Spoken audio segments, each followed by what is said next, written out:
Picture this. You're walking alone on a dark street, hungry, tired. You see a plate of meat in front of you. The smell is strong, but something is wrong. The color is off. The flesh is grayish, rotten. Flies hover over it. Maggots crawl inside. A voice whispers in your ear, "Eat it!" Disgusted, you shake your head. "No, I would never eat something like this." Then the voice laughs, "But you already do. You eat it every day with your family, with your friends, even in the masjid, because this is the flesh of your own brother. And every time you talk about someone behind their back, you take another bite. And do not backbite one another. Would any of you like to eat the flesh of his dead brother? You would hate it. But let's be real. You don't hate it. You love it. It's juicy. It's entertaining. It makes you feel powerful. Did you hear what he did? I'm not gossiping, but let me tell you something. Each word, another bite, another piece of rotten flesh going straight into your soul. And the angels, they are writing, recording every single word. You pray, you fast, you read Quran, but on Judgment Day you stand before Allah expecting rewards, expecting Jannah, and then nothing. Your good deeds, gone, vanished, handed away to the very people you talked about. Because on that day, you don't just lose rewards, you pay with your hasanat. The Prophet, peace be upon him, said, "Do you know who the bankrupt person is? It is the one who comes on the day of judgment with prayers, fasting, and charity, but he has insulted someone, slandered someone, and backbitten someone. So his good deeds are taken and given to them, and if he runs out of good deeds, their sins are given to him."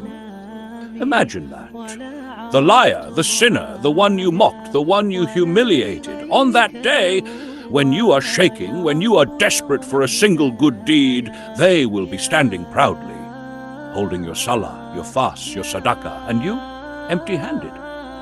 Or worse, taking their sins.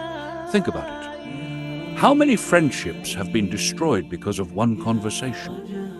How many families have been torn apart because of one rumor? How many people have cried themselves to sleep because their secrets were exposed? Backbiting is not a small sin. It's an invisible knife. A knife that you stab into someone's back while they aren't even there to defend themselves. And in return, Allah stabs your good deeds away.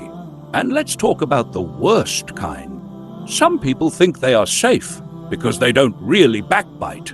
They just say things like, "I'm not saying this to gossip, but I just feel bad for him. May Allah guide her, but you know what she did? He's a nice guy, but that but is where Shaitan grins. That but is where the backbiting begins."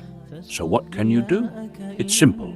Fix your tongue before it fixes you in Jahannam. Ask yourself, would I say this if they were here? If not, keep your mouth shut. Simple. 2, change the conversation. The Prophet, peace be upon him, said, "Whoever defends his brother in his absence, Allah will protect his face from the fire on the day of judgment." So if people start talking about someone, don't just sit there like a silent shaitan. Say, let's talk about something better. Defend them or walk away. 3, make dua instead of gossip. Instead of saying, "She's so fake," say, "May Allah guide her."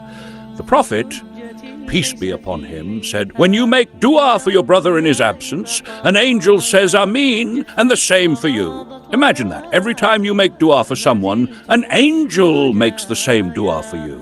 Now tell me, which one do you want? A sin that destroys your good deeds, or an angel making dua for you? Let me end with this. Backbiting isn't just talk. It's poison. It's a disease. It's a fire that will burn through your good deeds like dry grass. And the next time you feel tempted to talk about someone, remember this. You're either feeding your ego or you're feeding your Jannah. Choose wisely.